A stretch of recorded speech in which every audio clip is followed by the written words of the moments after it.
Sebuah rekaman beredar di media sosial menunjukkan gerombolan tentara Ukraina berlatih dan bersiap dikerahkan ke garis depan melawan pasukan Rusia.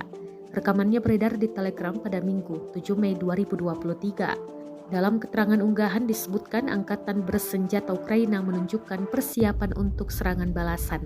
Insinyur militer dari salah satu unit melakukan persiapan ekstrim untuk tindakan ofensif Angkatan Bersenjata Ukraina, kata Komando Pasukan Pendukung Angkatan Bersenjata Ukraina dalam sebuah pernyataan. Persiapan juga sedang dilakukan dengan penggunaan transporter lacak amfibi PTS-2 Soviet yang dirancang untuk mengangkut pasukan, artileri, kendaraan lapis baja dan kargo lainnya melintasi perairan. Bisa juga digunakan di lingkungan laut. Senjata canggih lainnya milik Ukraina diyakini akan mendampingi para tentara mengusir musuh.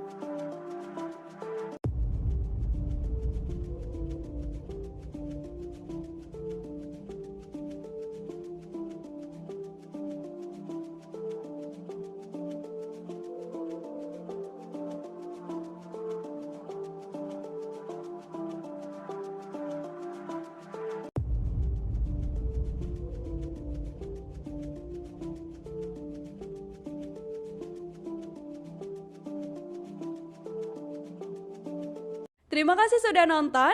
Jangan lupa like, subscribe, dan share ya.